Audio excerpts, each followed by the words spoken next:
I would have to say, like, if you made me just, if I had me at knife point today, I would say the Democrats are very competitive to flip the Senate right now. Warning. The political trade features probabilities and perspectives about politicians, political parties, political outcomes, and political wagering. The political trade is rated NSFP, not safe for partisans. The number one biggest game is when they gain number fame. Like a race at the top because they wanna be boss. They don't care who they step on as long as they get along. Politicians in my eyes. Welcome back to The Political Trade, the podcast for people with a passion for politics, probability, and profits. I'm Jeff Joseph, editorial director of Luckbox magazine, hosting the podcast where conservatives and liberals, Republicans and Democrats, partisans and wingnuts all converge to make money betting on politics by trading in the prediction markets at predictit.org, the stock market for politics that trades 24/7. Joining us on the show today is Niskanen Center researcher, self-described election whisperer and data maven, Rachel Bitecofer. From the moment we first saw Dr. Bitecofer on the Real Time with Bill Maher show, we were hoping to have her on our show to share her wisdom with you. So up ahead, we'll be talking to Rachel about her latest report, Negative Partisanship and the 2020 congressional elections, discussing the latest political news and looking to the prediction markets on predictit.org for potential market mispricings. As always, I'm joined by Mike Reddy. Mike is the editor of Luckbox magazine, a new prediction market trader, and the producer of The Political Trade. And Mike, I'm excited to have Rachel on. How about yourself? Oh, absolutely. She pretty much nailed the midterm spot on. So I'm really excited to hear her takes on some of the markets today. Yeah, I'd like to ask her about that at the outset too, because it's the platform that really brought her a lot of visibility as to being so accurate on the 2018 congressional election. So I'd like to delve into that a little bit deeper and find out more about what differentiated her forecasts and how that evolved and learn more about her methodology. One of the things I'm really excited about this show is when we announced in the last episode that Dr. Bitecofer was going to be on, our listeners sent us a lot of emails saying, we've heard her, we respect her work, we really want to hear her thoughts on the market. So what we're going to do a little bit different this time is spend a lot of time in our trade section. We're going to walk through a lot of trades and hear exactly what Rachel has to think about these specific markets and where the probabilities are pointing in her direction from her perspective. So hopefully she'll be ringing the bell quite a bit as we walk through these markets, and looking forward to bringing her on. So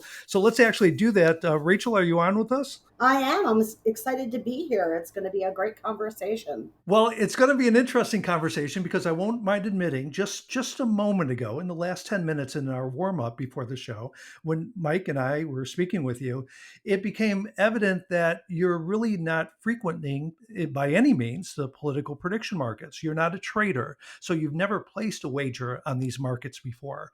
And even though you've been very visible as a result of your prowess in prediction, have done a number of shows and podcasts, and your reports really, I know when you first released it almost crashed your website.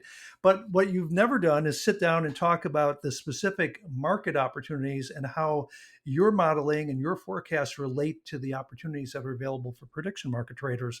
So we thought we would kind of shift our show over and spent the bulk of this looking at those markets. I think we have 15 markets to walk through in the second segment of this episode. So we're looking forward to it. And maybe we're going to end up tarnishing you a little bit because I think you were surprised as to how the economics of prediction market trading worked.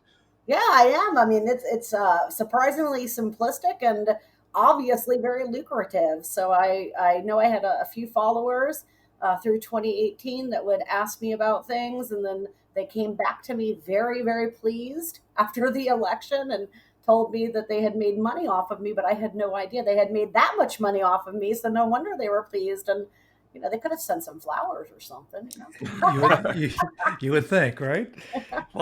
Well, so I think that's what makes this so genuine. You truly are new to the prediction markets, but not by any means new to the data analysis and the election markets. So let's jump into it. But to begin with, it is true that 2018's election and your forecast really set you apart amongst your peers. Can you just give us a little bit more background about what those forecasts were and what accounted for the different outcomes that you predicted as opposed to your peer group?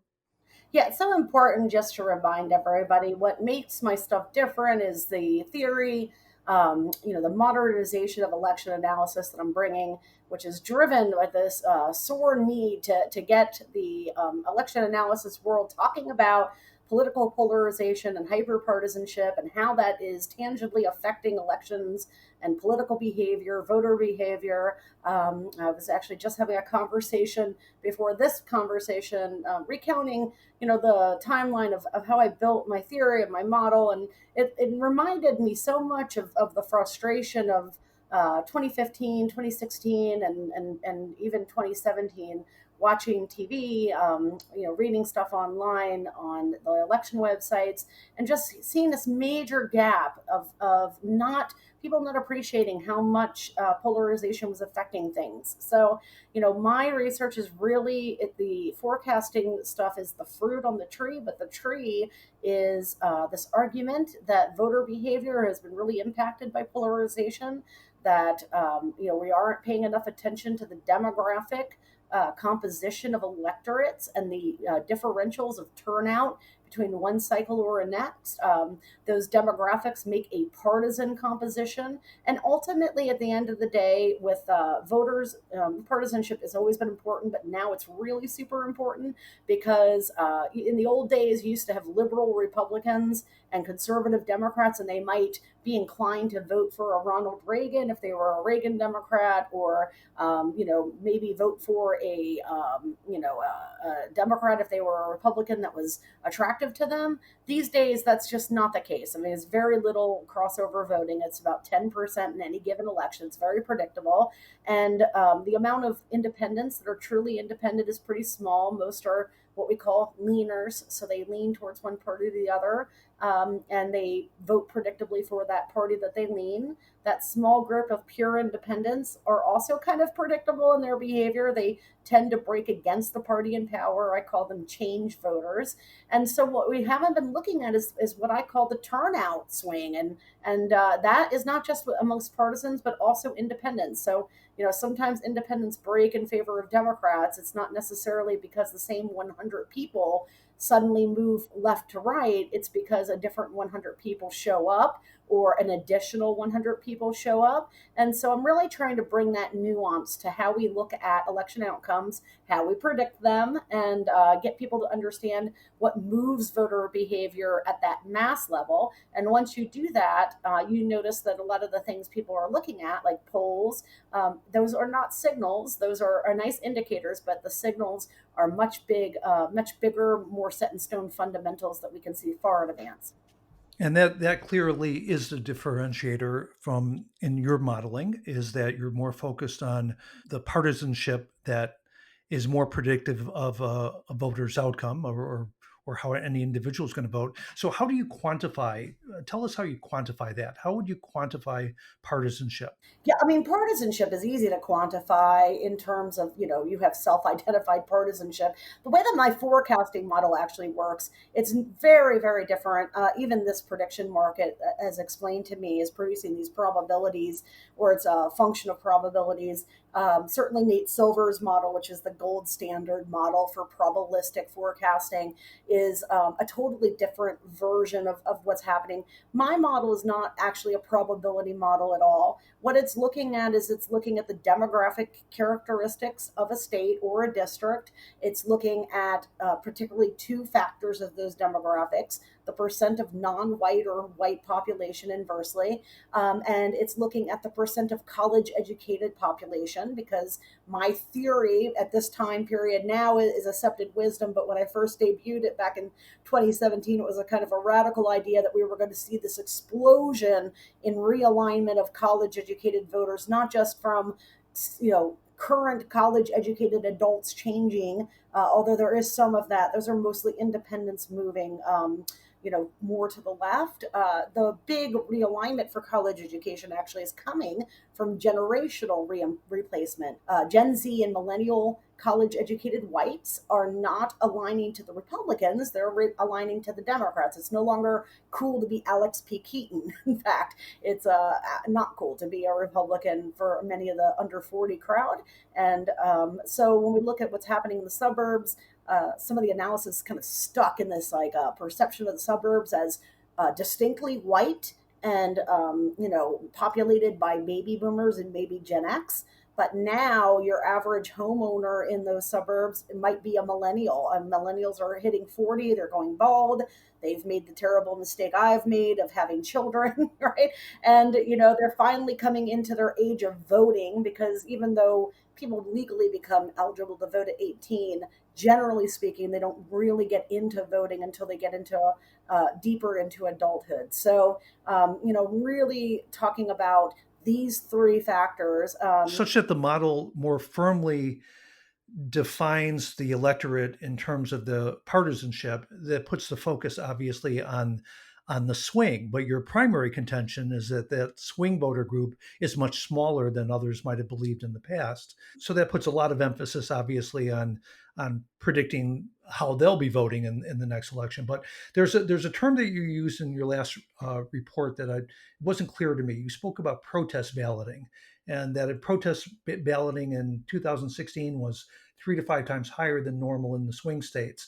Could you say a little bit more about that, and what protest balloting means and how it might impact this next election? Yeah, sure, because it's actually the one weak spot in my forecast. It's the Achilles heel. It's the one, you have this big coat of armor, and there's almost nothing that could go wrong with it, but there's this one thing that could, right?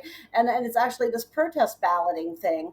I don't think it will. I talk about in my forecast negative partisanship being such that it is. That I kind of anticipated that Bernie would run a competitive race, but it wouldn't be as competitive as 2016 because the field would be fractured this time, and he wouldn't have all of the vote to himself basically from that side of the party, and that the losers would not be as sore this time, and that ultimately with Trump being an actual threat and not a hypothetical one, we would see less defection. But third party defection is the act of casting a protest ballot. And what we saw in 2016 was extraordinarily high rates of that. And it went, write-in ballots to, you don't know who people wrote in. Most states do not record the write-in name because it's so arduous to do that. But one can assume a great number of write-ins were for Bernie Sanders. Green Party candidate Jill Stein got quite a few of ballots, but also in states like Wisconsin. Yes, critical. So that was nearly 6% of the vote was protest balloting. It was over 6. It was 6.32 in Wisconsin, in all of the swing states aside from Ohio and Iowa. Trump won the state with less than 1% of the vote, and he did not break 50%. And a significant more than 3 or 4%, up to 6% in Wisconsin of the vote, way more than the margin, went to third party balloting. And the Johnson vote, I want to point out, not all of that would have gone to Trump, because there is a significant part of white males who voted for Johnson over the issue of pot, that they weren't voting because they're libertarian. Sure. And at this point, the libertarians haven't even identified a candidate yet. So how would you handicap protest balloting as it sits right now? I have some things that I'll be watching very closely through the general election. It's not things that I can anticipate beforehand. It's stuff that I have to wait and watch and see the data as it materializes. But certainly if I was to see signs of, and I do know the GOP is making the targeting of these people a big part of their campaign strategy. Because if you're Brad Parscale, if you're in charge of reelecting Trump, you've got a guy who didn't win with 50% of the vote the first time, who's never cleared 50% approval the whole time he's been president, basically. And you have to reelect the guy. You can't do it if it's a 50% threshold. You have to bring that winning margin back down. And the only way to do that is to basically recreate 2016 and get a lot of protest balloting. So they are going to really, really heavily target disaffected Bernie Sanders voters on social media, YouTube, and try to play up the disaffection, dissatisfaction with Biden, suspicion of the DNC, and try to get them to do it again. It's their only real viable pathway. But there will be very clear indicators in the data that will tip me off on that, and I will let you guys know. Okay, well, your report, Negative Partisanship in the 2020 Congressional Elections, is at the Niskanen website, but can you give us a brief summary? We have so many trades to cover. I want to make sure we save time for the back end, but can you give us a brief summary of the key takeaways from that report? Yeah. So that one, it deals specifically with the Congress. So I'm looking at the House and the Senate, and I'm really looking at the House as not a situation where will Republicans be gaining back a certain number of these 40 seats, although they might gain a couple, like a random couple of seats, right? Because there were a couple that were random: Oklahoma 5, South Carolina 1. That they maybe better defended won't go back to the Democrats. But in general, I see Democrats still on offense in 2020 and Republicans still on defense. In fact, because Democrats don't campaign well, they're not great at electioneering, and they still haven't adjusted to polarization and to nationalized campaigning. They left a lot of seats on the table, especially in the state of Texas. So that report really highlights where Democrats could make potential seat gains. And in the Senate, I identify the pathway for the majority for Democrats, really looking at how likely it is that Colorado, Arizona, and Maine are to flip. And then Democrats need a fourth seat because they're going to probably lose the Alabama Senate seat. So I'm looking at which of the remaining seats are the most viable for that, and highlighting North Carolina as probably the most viable. But if Chris Kobach is the nominee in Kansas, that race becomes very, very viable too.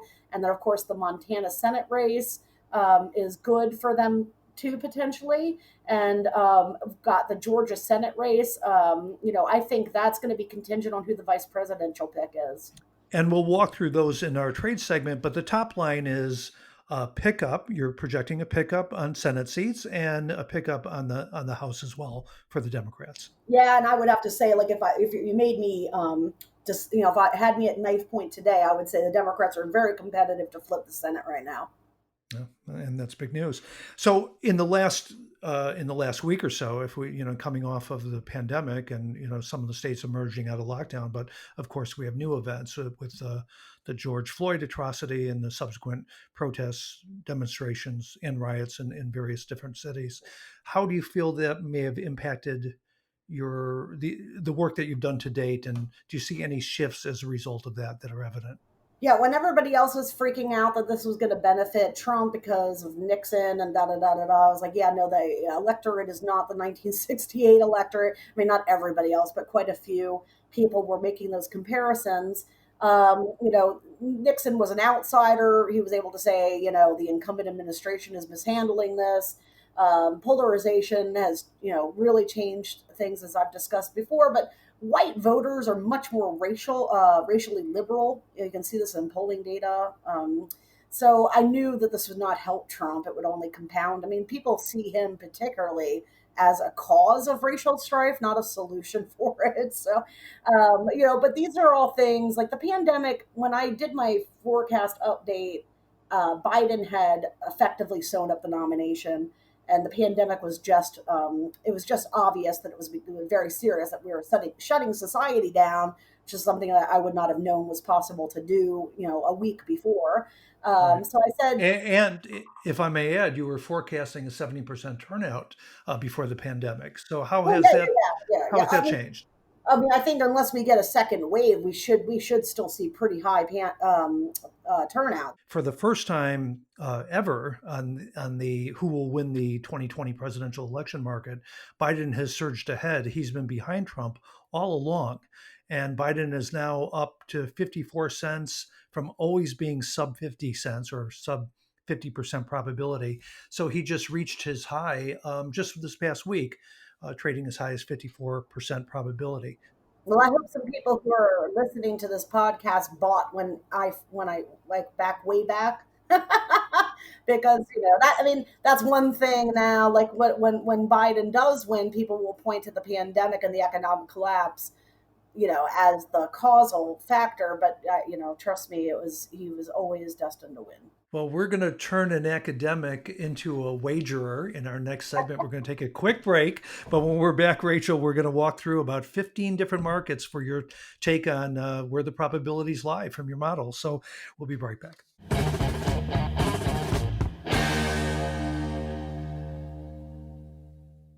Welcome back to the Political Trade, featuring election analyst Rachel Bitecofer.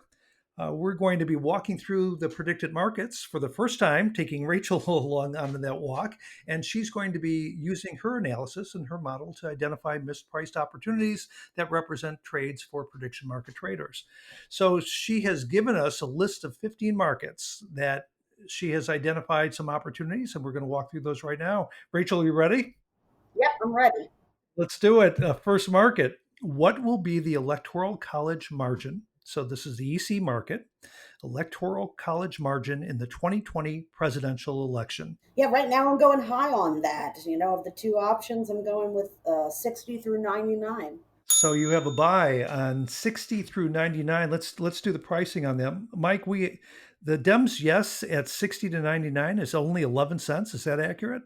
As of this morning, that is. So you can see basically the equivalent of a 10 to 1 payoff, a 9 to 1 payoff here. So 60 to 99, as this is a bracketed market forecasting the GOP or Democratic Electoral College margin. There's a total of 16 brackets, 8 brackets for the GOP, 8 for the Democrats. And currently the Dems 60 to 99 yes market is at 11 cents. 100 to 149 is at 10 cents. So there must be some big dispersion throughout those underlying markets. But that represents a high payout opportunity. When aggregating the general election market forecast for each state, predicted players are currently predicting a 100 electoral vote margin for the Dems based on the numbers we're looking at here. And keep in mind that in 2016, Trump had 306 votes to Clinton's 232, which was a 74 vote margin. And have you gotten more narrow than that, Rachel? Where do you think that number is likely to fall? I think it's Florida, Florida, Florida. And I think that the old folks there aren't going to take too kindly when we remind them all fall along that they are the cure that's worse than the disease. Well, we're going to be talking about Florida, I'm sure, as we move on. But so your pick for the Electoral College margin is the Dems 60 to 99 as a buy at 11 cents. That's a high outcome trade. Moving on to the next one. Which party will win Pennsylvania in the 2020 presidential election? Oh, Biden's a Pennsylvania boy. I mean, I think it's pretty clear to me that it's going to be a Pennsylvania for the Democrats there. Currently, the Democrats' yes is 66 cents. That's up about a penny on the day. So Republicans trading at about 37 cents. In 2016, Trump won the popular vote and the electoral vote in Pennsylvania. It was by a small margin, about 50,000 votes. Trump had 20 electoral votes to Clinton's 0. Is it Biden that's the differentiator this time? I mean, yeah, no, not really. I think any Democrat would have carried Pennsylvania, and there's no margin there, right? There's no, oh God, what do we call it in football betting? Spread. Spread. There's no spread. So, but yeah, I mean, certainly thinks it's even better when it's Biden. Better with Biden. All right, and as we're educating you to the profit opportunities on these underlying markets, which admittedly we said was new to you at the top of this episode, so keep that in mind, Rachel. At 66 cents, that would pay $1. That's a 50% return, which is less than 6 months. Annualized, that's about 100% return. So why are you an academic when you have all this knowledge? Yeah, I did not know this thing existed, and now I really wish I didn't know this thing existed. I don't bet on things I love and care about. It's like college football. It's like a religion to me. So I try not to do that. We'll have you back out in the fall for college football. But right now, you're looking at a 100% annualized return for a trade, a Democratic yes in Pennsylvania. I agree with you. That's really that's a great trade for a high certainty outcome. Next trade. What will be the net change in Senate seats by party? And again, this is a bracketed market. What will be the net change in Senate seats by party? The brackets are 12 total brackets. There's 4 GOP brackets, each one apart. There's a no change bracket, and then there's 7 Democratic brackets. So, for example, B1, which is bracket number 1, would be the GOP winning 4 or more seats. The last bracket, B12, would be the Democrats winning 7 or more.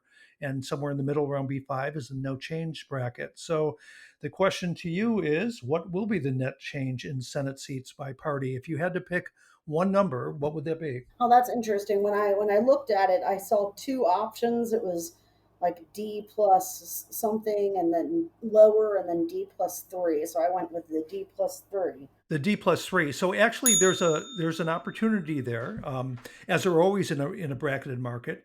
If you had a high confidence around Democrats winning 3 Senate seats, to play it safe, you could take Democrats winning 2, Democrats winning 3, and Democrats winning 4. Based on current pricing, Democrats winning 3 seats has an 18% probability, which means that trade is 18 cents. Really? Right. So it pays about 5 to 1. So the two around it are another 16 cents each.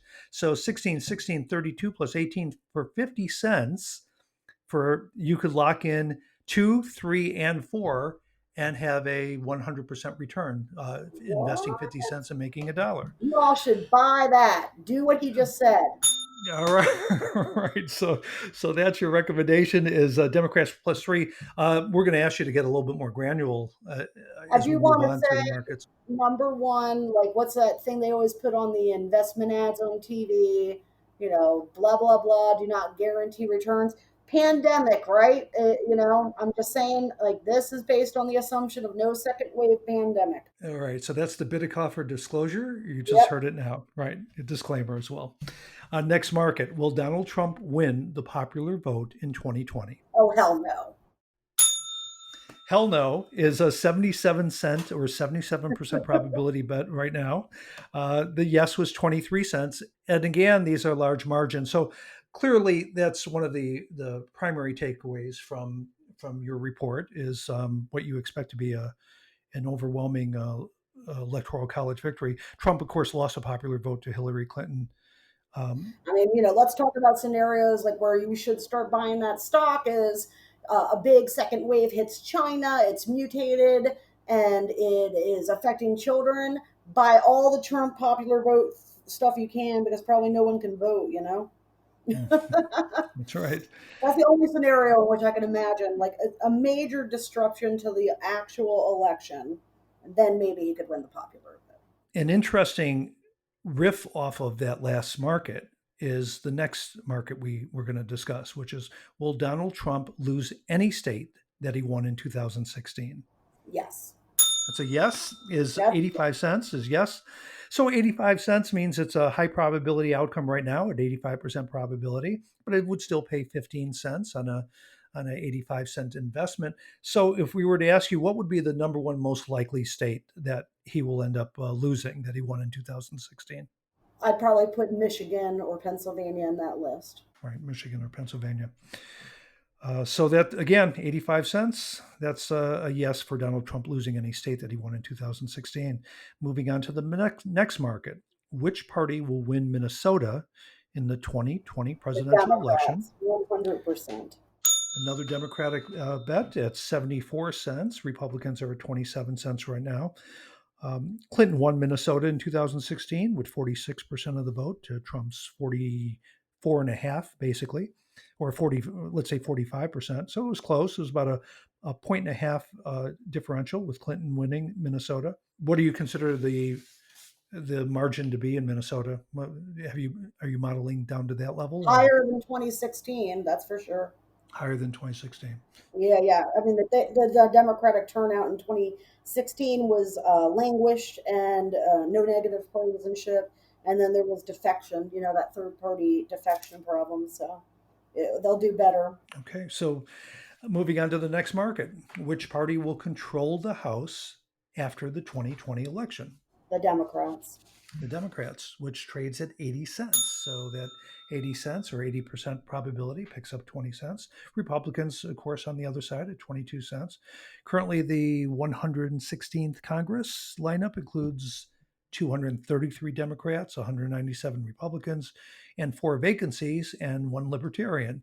So that to maintain control of the House is basically assuming that they don't lose 36 seats. There's practically no probability of that, I would think. Yet you still get paid 20 cents on an 80-cent investment in that particular market. So you're starting to get the hang of this now, Rachel? I got it. I think it's fun. Are you in the wrong business, you think? Or no. I mean, I'll leave the betting to the bold and well resourced because I'm still broke and I can't afford to lose money. But I think more people should be following you. By the way, what's your Twitter handle? Oh, it's at Rachel Bitecofer. And yeah, you should definitely follow my Twitter. I'm active on there all day. Lots of great fun on my Twitter. All right, we're going to take a quick break from Rachel and come right back with the Senate races and the pickup seats that she has projected for us to talk about. But remember, if you're not already trading on PredictIt, you are in luck. You can take advantage of the trades shared by Rachel today by going to predictit.org/promo/TPT20. Sign up, deposit $20, and we'll match that first $20 that you deposited. That's predictit.org/promo/TPT20. Deposit 20 and you'll have 40 to trade with. It's that simple to sign up and trade along. We'll be right back. Want a little more luck in your life? Get Luckbox, the control freak's guide to life, money, and probability. Named the best new magazine of 2019. Luckbox is a must-read for side hustlers, gamblers, entrepreneurs, and active investors. Each issue features best bets from prediction market experts, as well as timely sports wagering, stocks, options, futures, and cryptocurrency trading ideas. You can buy Luckbox on newsstands, but with this special offer, listeners of the Political Trade can receive a 10-issue digital subscription absolutely free. Just visit getluckbox.com to receive the award-winning magazine right in your inbox. Don't rely on luck. Get Luckbox for free today. Learn more at getluckbox.com. And we're back with Dr. Rachel Bitecofer. We're going to be walking through the Senate races right now, particularly those where she thinks pickups by the Dems are most likely. We're going to start out in Kansas. It's an interesting state because there's a lot going on there with Chris Kobach. Can you tell us about that race, Rachel? Yeah, so to me, Kansas all comes down to the nominee. If it's Kobach, I think this is a really attractive fourth seat option. Right now, for me, the Democrats have a pretty clear path to the first three, starting in Colorado, then Arizona, then Maine in that order. And then, they're going to probably lose the Alabama Doug Jones seat. So that means they have to net 4 seats in this cycle to take a 50-seat vice presidential tie-breaking Senate majority and toss Senate leader Mitch McConnell down to the minority. So, that 4th seat becomes the pivotal seat. And right now, North Carolina looks like the most attractive option. But if Kobach is the nominee in Kansas, it will be an extremely attractive race for Democrats. Well, that's an interesting shakeup because in 88 years, Kansas has only sent one Democrat to the Senate in the last 88 years and only a total of 3 in the state's history. So this is an interesting race because of Chris Kobach. So tell us about Chris. Chris is a beloved figure in Kansas Republican politics. I mean, not by political elites, but by Republican voters who keep nominating him for things that he can't win, right? He's kind of like Roy Moore insofar as that he's got, he's an extremist.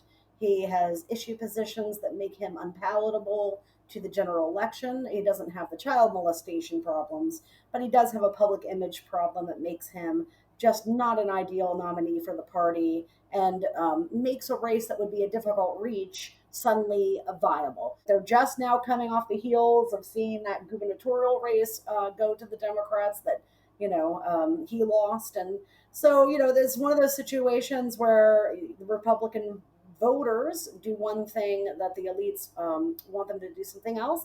That said, it's not clear that he's going to be the nominee. I think your betting market right now has him priced, competitive but not favored to win. He's priced at 30 cents right now, which is that's competitive. I mean, I think they're definitely nervous. I mean, from what I understand, boots on the ground wise from sources in Kansas politics, they're by no means sure that they're going to be able to disrupt this guy.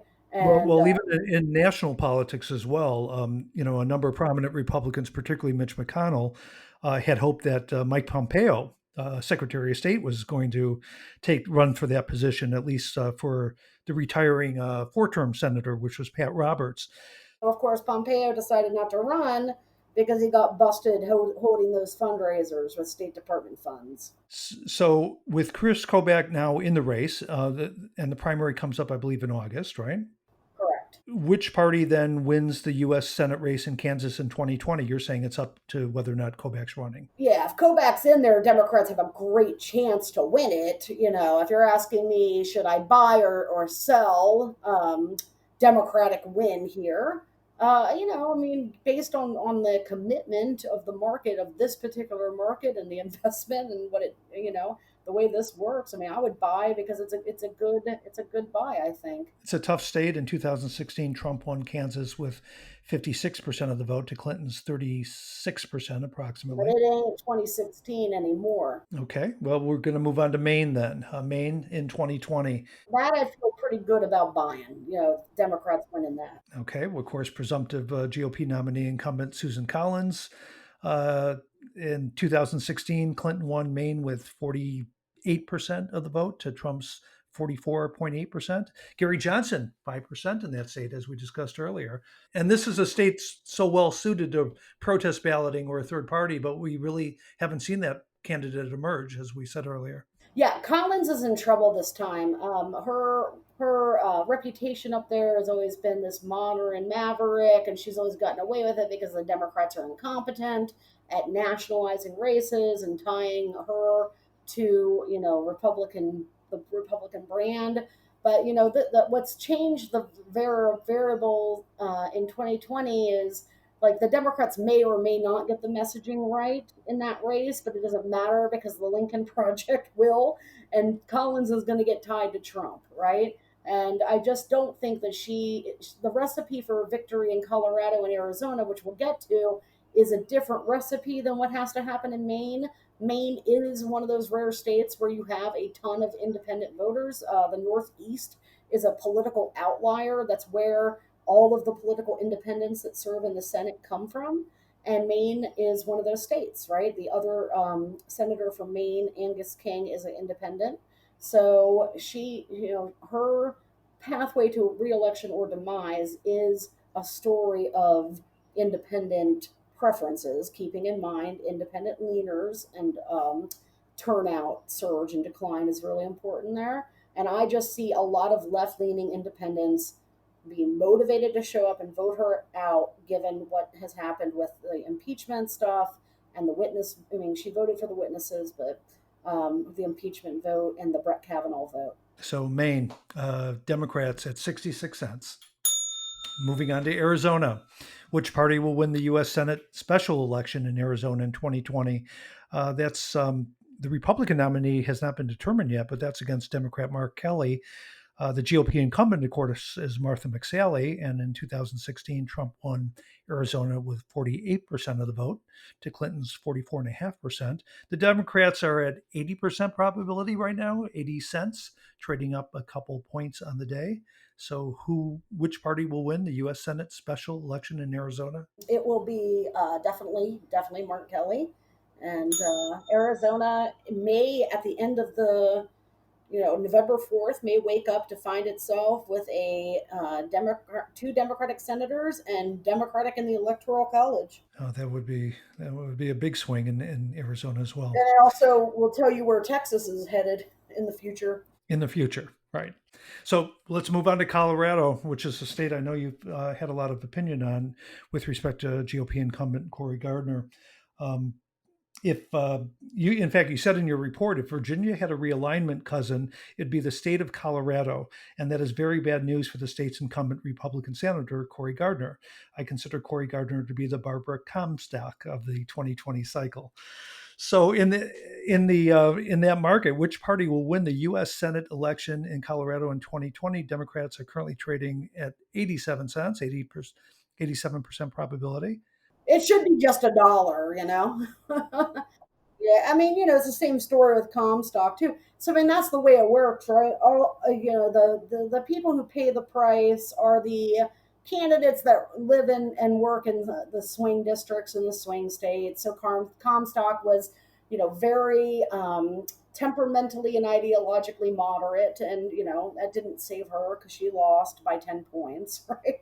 So Gardner is, there's not much he can do. There's nothing he can do. Like if he had come to me and said, "Hey, Rachel, can I win the race?" And I am honest with people, I think a lot of consultants have financial reasons not to be honest with people. I'm not a consultant, but so I could tell them the truth, and I'd say, no, you absolutely cannot win this race, right? So that's Gardner.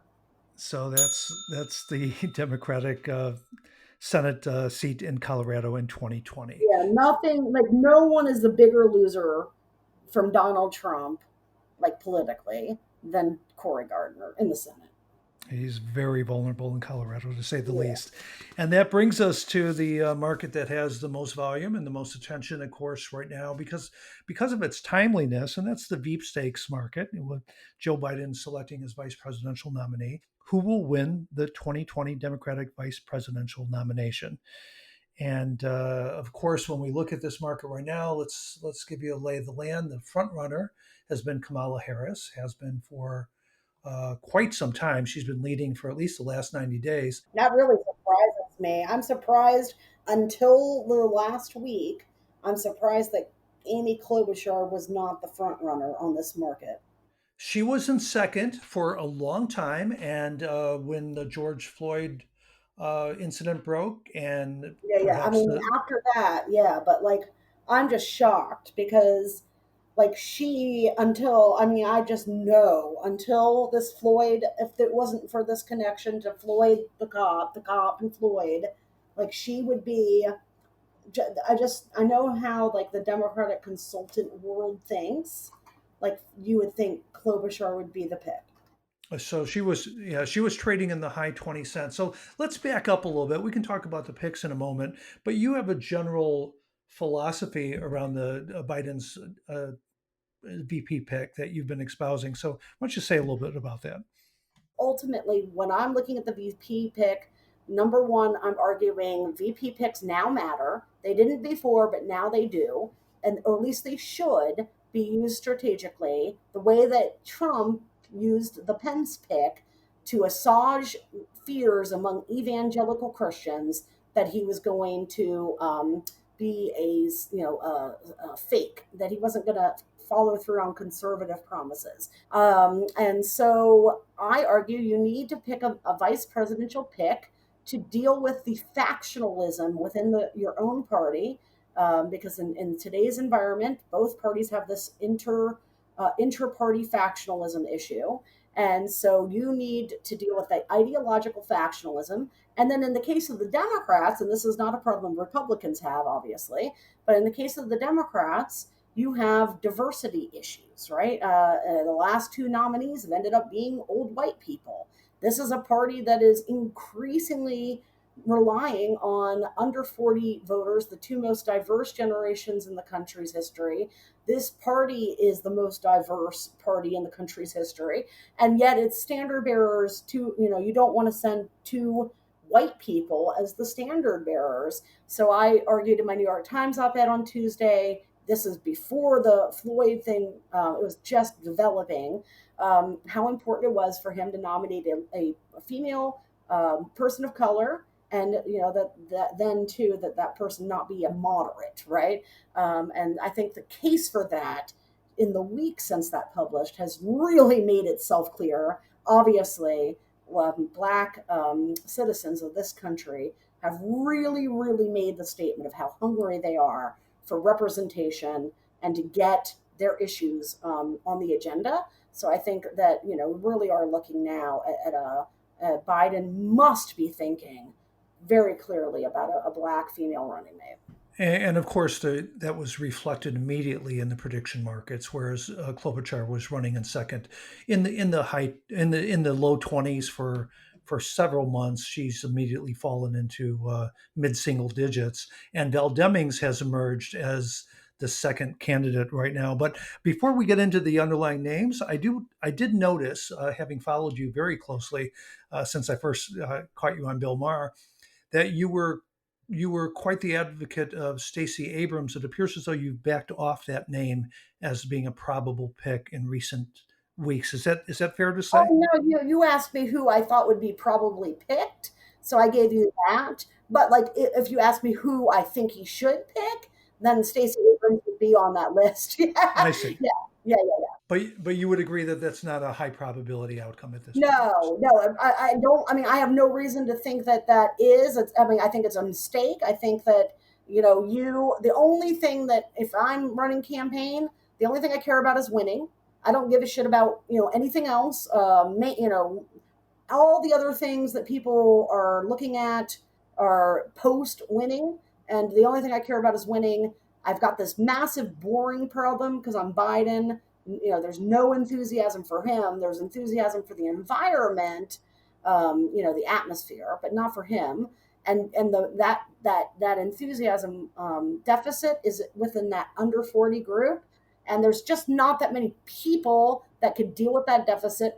Sanders is out for me because he's a socialist, so you don't want him. He's the obvious pick. You could go with a Hollywood celeb, but then if you're going to be doing like an experience deficit anyway, you might as well go with Stacey Abrams. But you did identify then 3 picks in order, and let's walk Yeah. through them.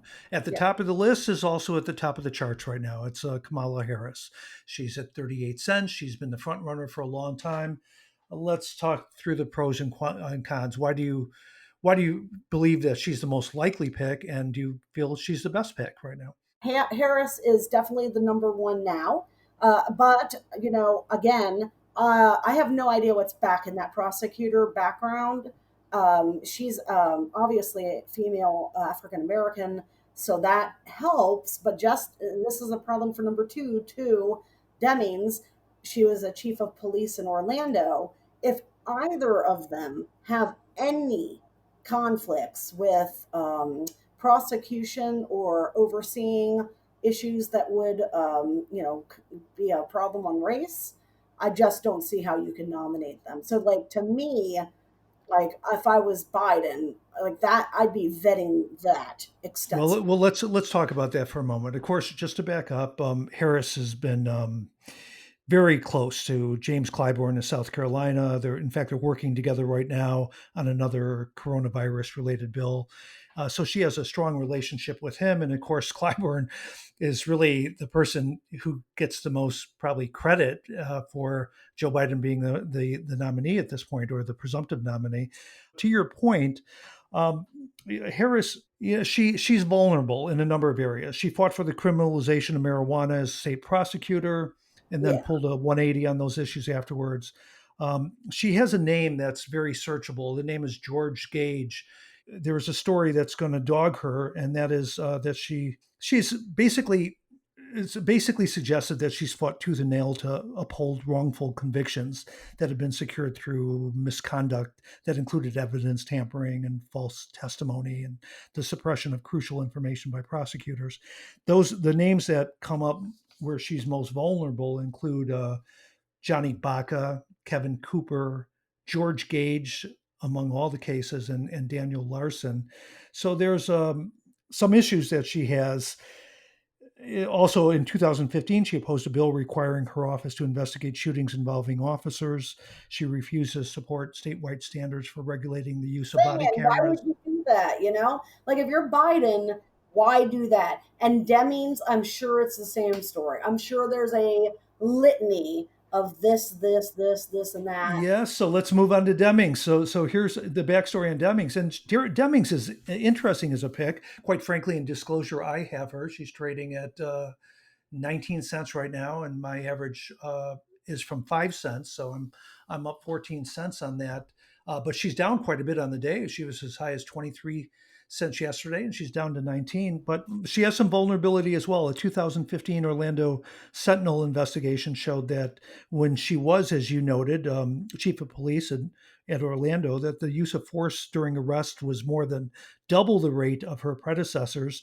And an Atlantic story in 2015 also noted millions of dollars in lawsuit settlements for excessive force during her reign. So she has some vulnerability there. But I'll put this back to you, considering how well. First of all, California is a given. So naming Harris adds nothing to the ticket from that perspective. But Florida being such a critical swing state, Trump won Florida by 1.2%.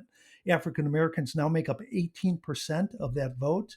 There's 3 states that really matter, right? Florida, Michigan, and Pennsylvania, 55 electoral votes right there. What would you say the probability of a Trump outcome or a Biden win is, assuming that Florida is blue? 0. No, I'm sorry, a Biden victory if Florida goes blue. A 100 Yeah. inverse. So with that in Yeah, but mind, I'm not certain in this moment that it's not absolute suicide to put any candidate on that vice presidential ticket that has a record of law enforcement leadership or law enforcement. so noted. So that takes us then to Susan Rice, which was I one of mean, your. don't get me wrong. I think that they would still win ultimately, and but if I was running the campaign, in which I'm not, which is unfortunate for them. If I was, I would be looking at Susan Rice. If I'm really hung up on experience, which I'm not, I would be looking at Abrams because all I give a shit about is turning out as many black and young voters as humanly possible and avoiding progressive defection. If I can do those 3 things in this environment, I am not losing pure independence because unless I'm incompetent at messaging, right? I have that centrist part of the electorate sewed up. And now I really just want to make sure I dot my I's and cross my T's and make sure I have Obama 2008, 2012 turnout on my end. And, that's the best way to accomplish it. But the last thing I want to do is go with a female person of color running mate and have her be, Liability. a liability because she's got this record of that Black Lives Matter finds offensive because she's, so like I would go with Susan Rice or I'd go with Abrams or I would go somewhere else, but I would not be going with Harris or with Demings if they have law enforcement back. It just seems risky to me. Okay, so if we asked you to put $1 to work here and you had to pick 2 or 3 names, what would be your most probable So names? I said that I am assuming that they are at least not going to nominate Klobuchar, given that she has failed to prosecute the exact cop involved in the George Floyd murder. Yes, That right. seems like obvious to me. So her no votes, by the way, you can buy a no at 93 cents and still make 7 I'm cents there. assuming no on Klobuchar. I think Harris is still probably the front runner, and she could survive that stuff, maybe. But again, I'm just thinking of risk mitigation. I want as much bang for the buck and with as little risk. And people really underestimate how advantageous it is to have like little bits of political baggage. So looking at somebody like Stacey Abrams, who has very little political baggage, is very attractive to me. But Well, Rachel, this has been a lot of fun. First of all, Mike and I feel honored to be able to expose you to the prediction markets. So maybe we've created a monster that remains to be seen. And it's really been great to hear your insights on some of these markets. So thank you so much for coming on the show. yeah, thanks so much for having me. It was fun. Of course, and thanks for tuning into the Political Trade. Be sure to subscribe to the show wherever you listen to podcasts, and be the first to catch the insights shared by our guests. And check out thepoliticaltrade.com to subscribe to our newsletter. Find us on social media or send us a message. It's all there at thepoliticaltrade.com. Mike, anything else to add? Yeah, we have one quick announcement. So you've listened to us, and now we want to hear from you. So in the show notes for this episode, we're including a link to our first ever listener survey. We're looking for comments, criticism, opinions, ideas, just anything for how we can make TPT better. So we'd love to hear your thoughts. The link to that survey will be in the show notes. So please consider taking our survey. One thing for certain, if I had your voice, this show would be a lot better. So thanks